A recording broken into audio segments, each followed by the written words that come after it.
You woke up today, got out of bed, did what you were supposed to do, and somewhere in the middle of all of it, you felt it.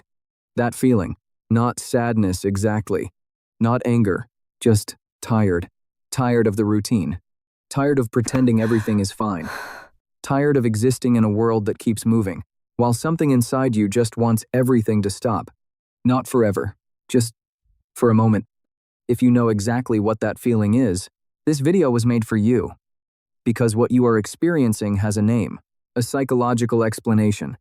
And by the end of this video, you will finally understand why your mind works this way, and why it actually says something profound about who you are. Let's start with what this feeling actually is. Because most people get it wrong. Being tired of existing is not the same as wanting to disappear. It is not depression in the clinical sense. It is not giving up on life. It is something much more specific. Psychologists call it existential fatigue, and it is defined as a deep exhaustion, not of the body, but of the self, the part of you that has been performing, adapting, carrying, showing up, day after day after day, without ever being truly seen. Here is what makes it different from regular tiredness. Regular tiredness goes away after sleep. Existential fatigue does not. You can sleep for 10 hours, wake up, and still feel completely empty, because what you are tired of is not physical. It is the weight of being a person, the weight of having a mind that never stops, the weight of feeling everything, deeply, in a world that barely feels anything at all. Now here is what nobody tells you. This feeling does not happen to ordinary minds. Research consistently shows that existential fatigue is most common in people with 3 specific psychological traits. First, high emotional intelligence. People who feel this fatigue feel everything at a depth that most people never reach. Their empathy is not just a personality trait, it is a neurological reality.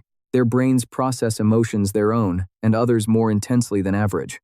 And that intensity has a cost. Second, overthinking. The mind that gets tired of existing is rarely quiet. It is always analyzing, always questioning, always searching for meaning in a world that rarely offers clear answers. And when the answers don't come, the mind keeps searching until it exhausts itself. Third, carrying too much for too long. Most people who feel this fatigue have spent years being the strong one, the reliable one, the one who holds everyone else together, while quietly falling apart inside. So why does this happen inside the brain? Here is the science. Your brain has a system called the default mode network. It activates when you are not doing anything specific, when you are resting, when you are daydreaming. And in most people, it just wanders quietly. But in people with existential fatigue, the default mode network does not wander. It obsesses. It replays. It questions everything. Am I doing enough? Does any of this matter? Why do I feel so disconnected from everything around me? This constant internal activity drains the brain of its energy reserves, faster than any physical work ever could. And the cruel irony? The more intelligent and emotionally aware you are, the more active your default mode network is. Which means the deepest minds carry the heaviest exhaustion, not because they are weak, because they feel more, process more, carry more than their minds were ever designed to hold alone. Now I want to tell you something important. This feeling, as heavy as it is not your enemy. It is a signal, and that signal has a very specific message. The life you are living is too small for the person you actually are. Existential fatigue does not visit people who are living fully. It visits people who are living, partially, performing a version of themselves that was built for other people's comfort, not their own truth. Every time you swallow what you actually feel, every time you show up when you are completely empty, every time you pretend the weight isn't there, your mind registers the gap between who you are and who you are allowed to be.